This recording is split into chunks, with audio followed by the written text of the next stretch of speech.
November 1967. Tay Ninh Province, 4 kilometers southeast of Firebase Barbara.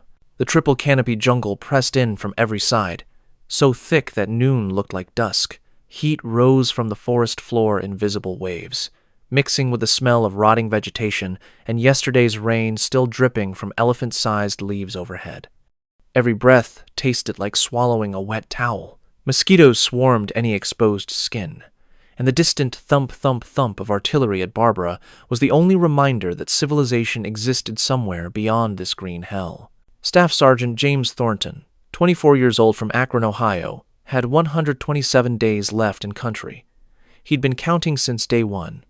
His fatigues were black with sweat, his hands covered in cuts from clearing brush with his machete for the past 6 hours. Behind him, 32 men from 2nd Platoon, Alpha Company, 1st Battalion, 27th Infantry Regiment, the quote, Wolfhounds, were strung out in a tactical column. Every man exhausted, every man scared, every man wondering why the hell they were this far from the firebase, with night coming on fast. Intelligence said a full NVA battalion, maybe 400 soldiers, was moving through this sector, heading for the Cambodian border with captured weapons and supplies. Higher command wanted a blocking position established to ambush their withdrawal route. Standard doctrine. Set up on high ground overlooking the trail. Establish interlocking fields of fire. Wait for the enemy to walk into the kill zone. But Thornton wasn't moving toward the high ground. He was leading his platoon deeper into the swamp, into a depression where water pooled ankle deep and the jungle grew so dense you couldn't see 10 feet. His platoon leader, Lieutenant Marcus Webb, 22 years old and 3 months in country, kept asking where the hell they were going. Thornton just kept walking, kept pushing deeper into terrain that looked like a suicide trap. They could already hear movement ahead, lots of it. Branches snapping, Vietnamese voices in the distance, the metallic sound of equipment being carried. The NVA were close, maybe too close. For the next 6 hours, Thornton would turn every rule of ambush warfare completely backwards, positioning his platoon in what looked like the worst possible terrain, creating a kill zone that made no tactical sense whatsoever. And almost none of them expected it to work. James Thornton didn't choose Vietnam. Vietnam chose him. Born in 1943 in Akron, Ohio, he was 2 semesters into automotive repair school when the draft notice arrived in February 1966. His father worked at a Goodyear plant. His mother cleaned offices. They were the kind of family that never missed a mortgage payment but never had money left over. His older brother Robert had already done a tour with the Marines in '65. Came home different. Eyes that didn't focus on conversations. Thornton knew what that meant. The Army assigned him infantry, 11B, straight to the jungle. 8 weeks at Fort Polk, learning tactics developed in World War II in Korea. Everything by the book. Everything according to doctrine. None of it prepared him for Vietnam. He landed at Tan Son Nhut in September 1966. The heat hit like opening an oven door. The smell came through before the doors opened. Jet fuel, cooking fires, something chemical and wrong. The first week at Cu Chi, he was the FNG, the fucking new guy. Short-timers looked at him with pity. They didn't learn his name because cherries died at higher rates. An old-timer named Sergeant Price gave him advice his first night. Forget everything they taught you at Polk. Charlie knows this jungle better than you know your own bedroom. You want to survive your 365? Watch. Learn. Stop thinking like a fucking American. By November 1967, Thornton had 13 months in country. He'd learned Price was right about everything. Textbook ambush positions, high ground, clear fields of fire, control the trail, got you spotted and mortared before the enemy even entered your kill zone. So Thornton developed his own approach. He set up ambushes in places that looked wrong. Low ground, dense jungle, swamp where movement was restricted. He let the enemy walk through terrain they thought was impassable, then hit them from angles they never expected. Other sergeants thought he was crazy. Lieutenant Webb, fresh from West Point, thought Thornton's methods were reckless. But Thornton's squad had the lowest casualty rate in the company. Men requested transfers to his squad because he brought them through alive. The war was strange in November 1967. Official reports said we were winning. Body counts were high. Territory was being secured. On the ground, Soldiers knew different. The NVA owned the jungle. They crossed from Cambodia, struck American positions, then faded back where we couldn't pursue. Intelligence reported the 271st NVA Regiment was withdrawing toward Cambodia after resupplying. Higher command wanted Alpha Company to set up a blocking ambush, cut off their retreat, inflict casualties. The map showed a trail junction 4 kilometers southeast of Firebase Barbara where the NVA would likely pass. Lieutenant Webb selected a ridgeline overlooking the junction, perfect fields of fire, commanding view, exactly what the field manual recommended. Thornton looked at the same map and saw a death trap. That ridgeline was obvious. The NVA would scout it first, mortar it, or avoid it entirely. But there was another option, one nobody would expect. The patrol left Firebase Barbara at 0600, loaded with 3 days of rations, extra ammunition, claymore mines. The heat drained strength with every step. 2 men went down with heat exhaustion before they'd walked 3 kilometers. They'd been moving for 6 hours when Thornton called a halt 300 meters short of the trail junction. Through the trees, they could see Webb's chosen ridgeline. It looked perfect. Elevated, sparse vegetation, good visibility. It also looked like every ambush position marked in red pen at Fort Benning. Below the ridgeline was a depression where flooding had created a swamp. Water a foot deep, jungle so thick that moving through it would be a nightmare. "We're not going up there, sir," Thornton said. "We're going down there." Webb's face went red. "That's a swamp. Limited visibility. Enemy will be above us. It violates every principle. The enemy expects us on that ridge." Thornton's voice was quiet. "They'll scout it, mortar it. Either way, we accomplish nothing. We follow doctrine, Sergeant. Sir, doctrine gets men killed out here. That swamp? Nobody expects an ambush from there. It looks impassable. They won't scout it. They'll move past thinking they're safe. And when they do, we'll have them trapped." Before Webb could respond, the point man came back fast. "Contact front. Trails active. Charlie's moving through right now." I could hear them talking. The decision made itself. No time to reach the ridge. Either they set up somewhere fast, or they'd be spotted and torn apart. "We go with your plan, Sergeant," Webb said, voice tight. "But if this goes sideways, if it goes sideways, we're all dead anyway." They moved into the swamp as quietly as 32 men could. Equipment rattled. Boots sucked in mud. The water was warm, cloudy, something moving beneath the surface. Leeches attached immediately. Thornton positioned them in a rough L shape, facing back toward the trail from an angle nobody would expect. The long legs stretched parallel to the main trail but set back into the jungle. The short leg covered their flank. It was backwards from every ambush formation he'd ever been taught.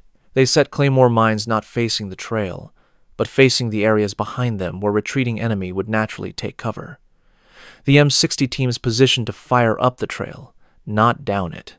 By the time they finished, it was 17:30 hours. Sun dropping fast. From the trail, getting closer, they could hear the NVA battalion moving through. Not trying to hide. Moving like they own the jungle. Vietnamese voices, equipment rattling, even laughter. They were headed home to Cambodia. Mission accomplished. Americans nowhere in sight. Thornton counted in his head, estimating numbers. This wasn't a company. This was much bigger. He keyed his radio twice, signal for absolute silence. Nobody fires until he does. The lead elements passed their position just 50 meters away. They didn't glance toward the swamp. Why would they? Nobody would be stupid enough to set up there. So why was Thornton letting them pass? Because you don't spring an ambush on the lead element.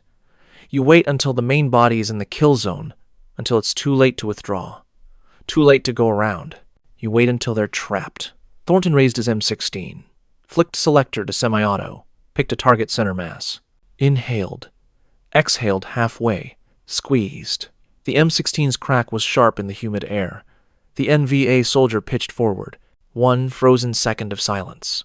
Then 31 other Americans opened fire. The claymores detonated. 700 steel balls, each ripping through jungle at 4,000 feet per second. M16s rattled. The M60s opened with their deeper chug, chug, chug. Tracers streaked through trees. The NVA column disintegrated. Men fell. Others dove for cover, the critical mistake Thornton had counted on. Standard training said take cover behind trees, in depressions. The NVA did exactly that, scrambling off the trail into the jungle, straight into the secondary claymore positions. 6 more detonations. More screams. Vietnamese voices shouting orders nobody could hear over the gunfire. But the NVA weren't farm boys stumbling into traps. These were professionals who'd been fighting for 20 years. The battalion commander began maneuvering forces around both sides of the swamp, fire teams moving in bounds. Professional tactics. They were trying to get behind the American position and collapse it, which was exactly what Thornton expected. Lieutenant Webb was positioned at the short leg of the L with 10 men, covering the exact approach the NVA were now using. "Let them get close," Thornton radioed. "Wait for my signal." The NVA pushed through a bamboo thicket, moving with confidence. They were 20 meters away when Webb's element opened fire. The bamboo exploded into splinters. The lead soldier went down. The men behind tried to scatter, but they were caught in a natural funnel. 10 NVA soldiers dead in 30 seconds. The survivors retreated, dragging wounded. The right flank was different. At least 40 soldiers maneuvering through more open terrain. Thornton pulled a smoke grenade, let the spoon fly, threw it toward the threat. White smoke billowed, cutting visibility to 0. "Fire into the smoke! Rake it!" The M60 and M16s poured fire into the white cloud. NVA inside couldn't see to shoot back. Some tried to push through. Henderson's squad cut them down as they emerged from the smoke. "Sarge, I got comms. I got battalion."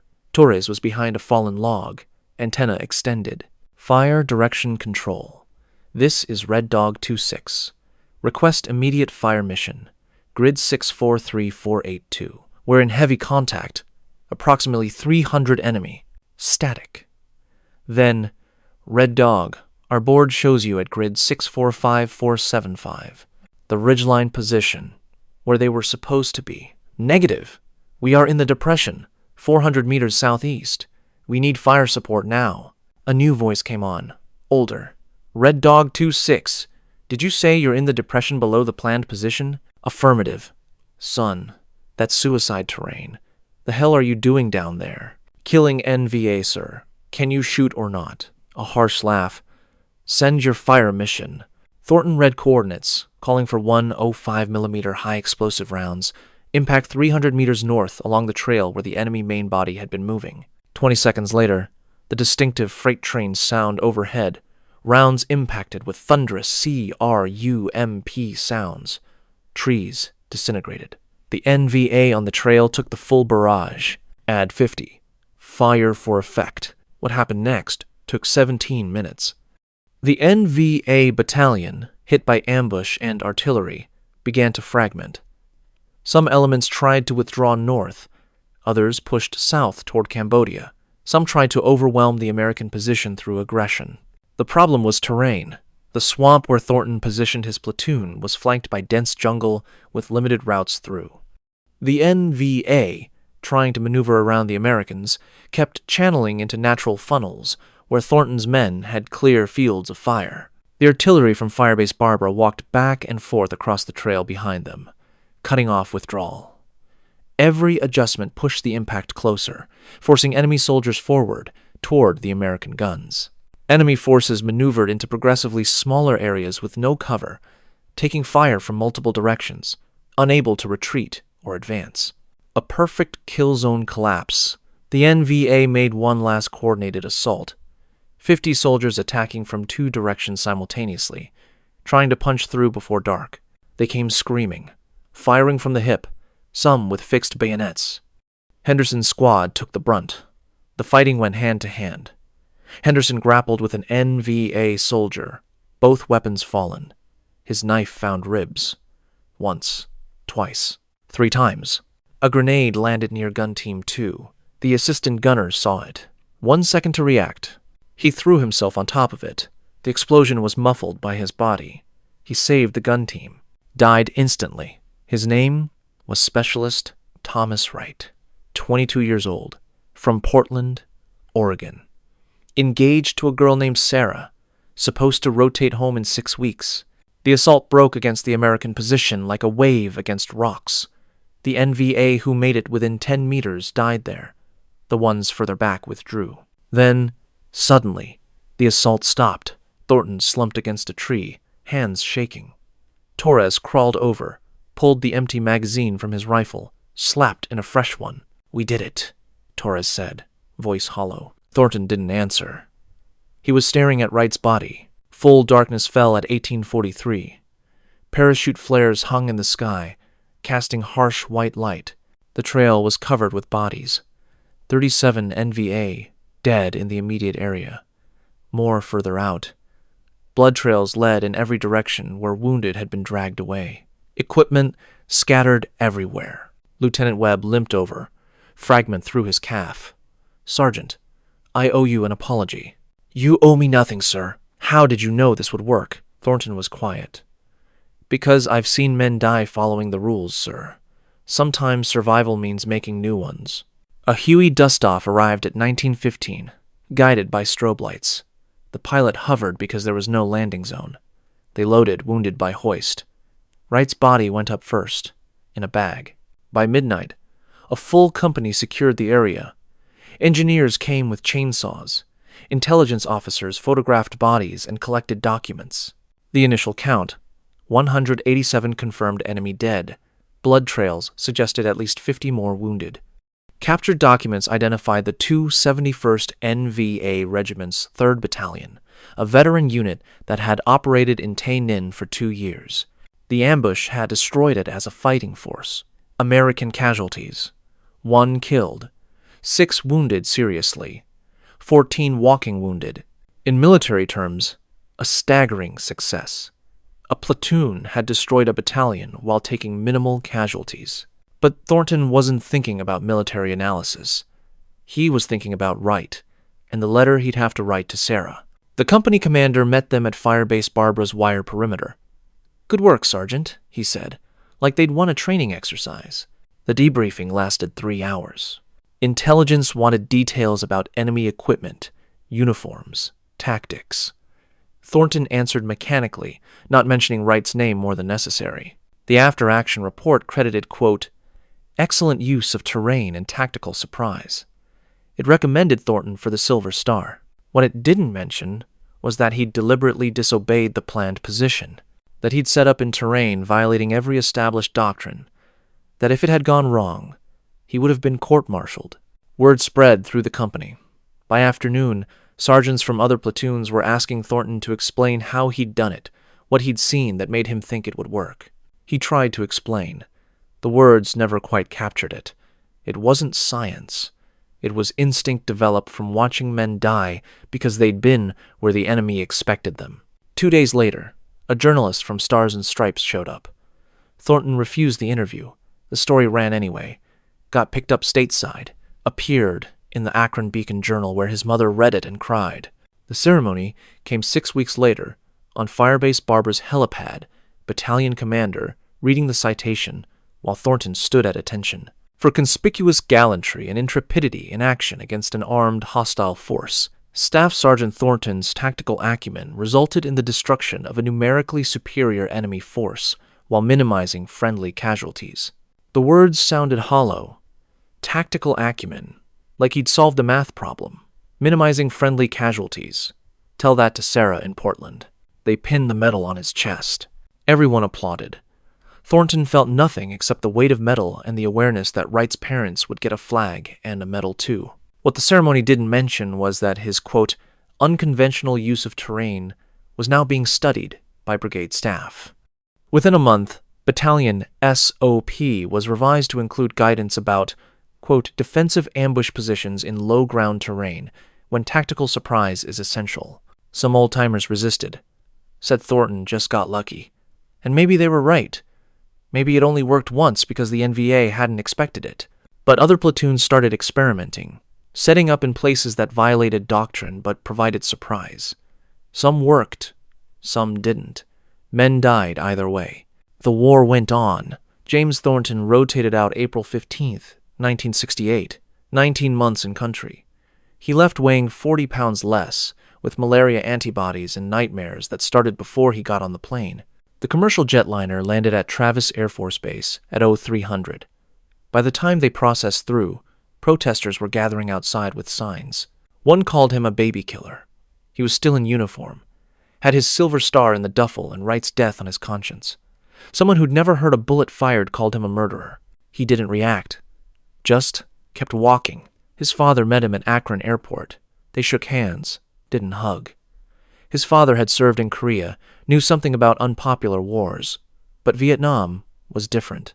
Your mother's been worried, sick. I know. You look like hell. I know that too. His mother cried when she saw him. His younger brother Danny was 17 now, hair long, peace sign on his jacket. They looked at each other across a gulf that couldn't be bridged. Linda had moved on. Married a guy with a college deferment. She sent a letter hoping he understood. The war had changed him completely. For 3 years, he didn't talk about Vietnam. Not to parents, not to friends, who'd ask, what was it like? Like he'd been on vacation. He got a job at a machine shop, did good work, kept his head down, drank too much to quiet the jungle sounds when things got quiet. The nightmares were always the same. Wright covering the grenade. The NVA soldier Henderson killed. Faces of men he'd shot at close range. Their fear looked just like his fear. He tried the VA hospital in Cleveland. Sat 6 hours to see a psychiatrist who'd never been to war, who asked about his childhood. His childhood was fine. His childhood wasn't the problem.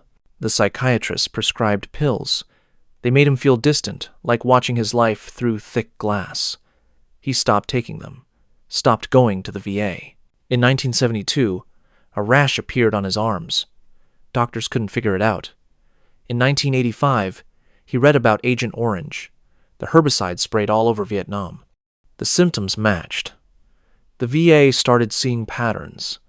Men getting rare cancers, skin conditions, birth defects in their children. Thornton had no children, never married. Wasn't sure if Agent Orange was the reason, or if he'd just never found someone willing to share space with his ghosts. What Thornton did never made it into official Army doctrine. The field manual still taught high ground positions because it couldn't endorse tactics that violated fundamental principles. But the story circulated. Old sergeants told new sergeants. Infantry school instructors mentioned it as a footnote. By Iraq and Afghanistan, special operations units taught variations of the same principle. Sometimes the best position is the one the enemy isn't expecting. A lieutenant colonel named Marcus Webb wrote his master's thesis on, quote, non-doctrinal tactics in counterinsurgency warfare. He cited Thornton's ambush as tactical innovation under pressure. The thesis was classified 15 years, then declassified, then mostly forgotten. In 2000, a military historian tracked Thornton down. They met at a diner. Thornton talked for 4 hours. First time he'd told the full story outside the men who were there. Do you think about it? The historian asked. Every day. Every single day. Do you think it was worth it? Thornton was quiet, coffee going cold. I kept men alive. That's all I know. Whether the war was worth any of it, that's above my pay grade. But those specific men, that specific day, I'd do the same thing again. The article never ran. Editor said it was, quote, too anecdotal, but it mattered to the 31 men who walked out of that swamp alive. James Thornton died June 12, 2015, at 72, from prostate cancer the VA acknowledged was likely Agent Orange related. He died in the Cleveland VA hospital. His funeral was small. No military honors, he'd requested none. 6 men flew in from around the country because they'd been in that swamp in 1967 and promised whoever went first, the rest would be there. Henderson gave the eulogy. 70 years old, still had the knife scar from that night. Jim Thornton saved my life, Henderson said, voice cracking. He saved all our lives. Not because he wanted a medal, because he gave a damn about getting us home. And then he came home himself, to a country that didn't want to hear about it, and he carried it alone. That's Vietnam. They buried him in a veterans cemetery in Akron. The headstone is simple. James R. Thornton, Staff Sergeant, U.S. Army, Silver Star, Vietnam. No statue, no memorial. The jungle grew back over that swamp decades ago. Firebase Barbara was dismantled in 1970. But in Fort Benning's infantry school library, there's a copy of that after-action report. Sometimes an instructor pulls it out, hands it to students, asks what they would have done differently. Most say they would have taken the high ground, followed doctrine. The instructor nods, then tells them what actually happened when one sergeant didn't follow the book. Some get it, some don't. The ones who do remember the name James Thornton, and maybe that's enough. Thornton's story isn't about glory. Vietnam didn't have glory, just survival and sacrifice. But his unconventional tactics show that even in the most controversial war, individual acts of courage still mattered. Not to win the war, that was already being lost, but to bring men home, to survive one more day, to honor the bonds between soldiers even when the cause was unclear. James Thornton did that. In a swamp in Tay Ninh on November 15th, 1967, he kept 31 men alive who should have died. He did it by breaking every rule and understanding that survival sometimes means making it up as you go. 6 old men flew across the country to his funeral because once, a sergeant they trusted gave a damn about their lives.